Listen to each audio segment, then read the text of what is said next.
अपराध एवं अपराधियों के विरुद्ध प्रभावी कार्रवाई करने के क्रम में जनपद संभल की पुलिस टीम द्वारा निरंतर अंतर्राज्यीय बीमा गिरोह के सदस्यों के विरुद्ध कार्रवाई की जा रही है। इसी के क्रम में आज जनपदीय पुलिस द्वारा एक ऐसे गिरोह का खुलासा किया जा रहा है जिन्होंने बीमा क्लेम की राशि को हड़पने के लिए अभी तक 2 हत्याओं को एक्सीडेंट का रूप दिखाते हुए कारित किया है और एक हत्या की प्लानिंग इनके द्वारा की जा रही थी। पूरा घटनाक्रम इस प्रकार है कि जो हमारा मूल मुकदमा था 13/25 जो कि थाना रजपुरा पे पंजीकृत था, जिसमें पहले 2 अभियुक्त ओंकारेश्वर मिश्रा करण और अमित पकड़े गए थे, उसी में एक अन्य अभियुक्त शाहरुख की गिरफ्तारी फरवरी 2025 के अंदर की गई थी। जब शाहरुख के पास से हम लोगों ने एक मोबाइल भी बरामद किया था और विवेचना के क्रम में ही जब हम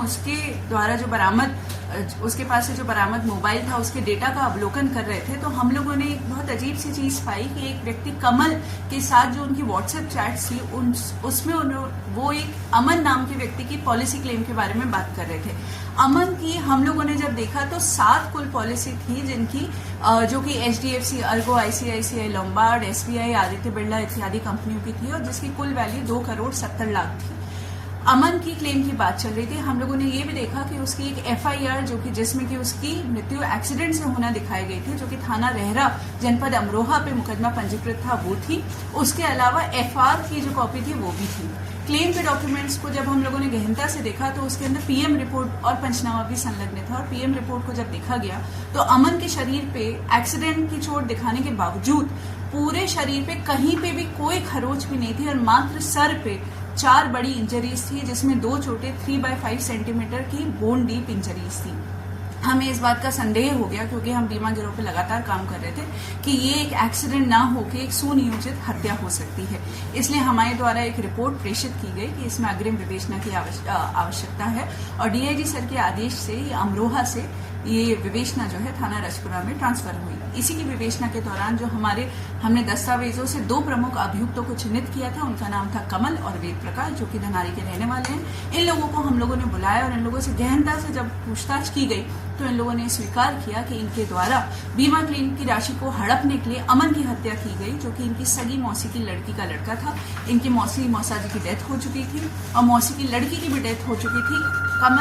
अमन जो व्यक्ति था वो एक तरीके से अनाथ था और उसका कोई भी आगे पीछे नहीं था, तो इसलिए इन्होंने अपने अन्य साथी, इसमें एक सुनील नाम का व्यक्ति है जो कि थाना रजपुरा के हिरोनी का रहने वाला है और इसमें इनका आप कह सकते हैं लिखा पढ़ी में मुंशी था। वो बीमा की पॉलिसी की बहुत अच्छे से जानकारी रखता था। इनके अन्य साथी ओम प्रकाश प्रेम शंकर थे जिन्होंने इनको आइडिया दिया था किस तरीके से हत्या करनी है, जो कि धनारी के रहने वाले निर्देश और उसके जो सगे मामा हैं उदय भान, वो भी इसके अंदर इनके साथ घटना में शामिल थे।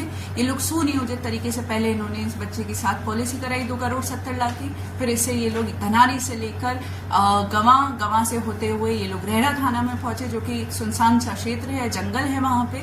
उसको अत्यधिक दारू का सेवन कराया, फिर उसके बाद हथौड़े से उसका सर फोड़ के उसकी हत्या कर दी। बाद में खुद ही वादी बन के इन्होंने थाना रहरा पे मुकदमा पंजीकृत कराया और क्लेम की राशि हड़पी, क्योंकि हमें इस बात का अंदेशा हो गया था कि ये इनके द्वारा कारित की गई पहली घटना नहीं हो सकती है। तो इनसे गहनता से और पूछताछ की गई। उन्होंने पूछताछ में फिर से कबूला कि इन्होंने एक अन्य व्यक्ति सलीम, उसी की भी बिल्कुल इस तरीके से हत्या करी थी, जिसकी हत्या में एक बाबू नाम का शख्स भी शामिल था। सलीम भी इसी तरीके से नवयुवक था, जवान था, उसकी भी पहले हथौड़े से सर फोड़ के थाना रहरा क्षेत्र में ही हत्या की गई और उसके ऊपर गाड़ी चढ़ा दी गई, ये दिखाने के लिए कि उसकी जो मृत्यु है वो भी एक्सीडेंट में हुई है। सलीम की मृत्यु से ये लोग 78 लाख रुपए का क्लेम ऑलरेडी पा चुके थे।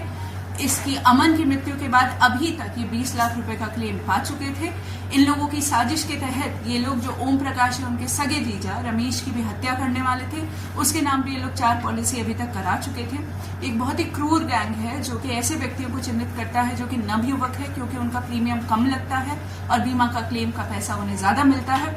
उन लोगों को चिन्हित करते हैं, बर्बरता पूर्वक उनका सर फोड़ के उनकी हत्या कर देते हैं और उस हत्या को एक्सीडेंट का रूप दिखाते हुए बाद में क्लेम की राशि को प्राप्त कर लेते हैं। इन लोगों को हत्या का दोषी मानते हुए आज मुकदमा अपराध संख्या 345/23 में अंतर्गत धारा 420, 302, 201, 475, 120B IPC में गिरफ्तार कर न्यायिक अभिरक्षा में भेजा जाता है। मैम कितने मामलों के इस तरह की जो बीमा गैंग के, तो कितने आरोपी अब तक जेल भेज चुके हैं? ये जो हमारी गैंग है इनके द्वारा 2 हत्याएं की गई हैं और उसके अलावा 1 हत्या की इनकी प्लानिंग थी, परंतु इससे पहले जनपद संभल की पुलिस द्वारा 2 इसी तरह की हत्याओं का अनावरण पिछले 10 दिनों में किया गया है। एक थाना चंदौसी के अंदर एक दरियाब नामक विकलांग व्यक्ति की इसी तरीके से हत्या की गई थी और बाद में उसे एक्सीडेंट का रूप दिया गया था।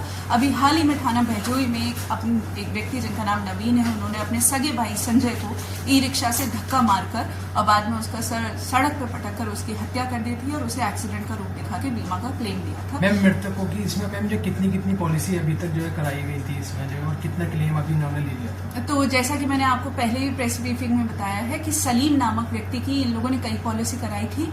उनका एक मणिपाल का 50 लाख रुपए नहीं आया था, उसके बावजूद उनके पास अभी तक 78 लाख रुपए आ चुके थे। उसके अलावा जो अमन है, अमन की इन लोगों ने 2 करोड़ 70 लाख की पॉलिसी कराई थी। 20 लाख रुपए का क्लेम ये अभी तक प्राप्त कर चुके थे। जिनको ये मारने वाले थे उनकी ये 4 पॉलिसी काफी अच्छे वैल्यू की अभी तक करा चुके थे।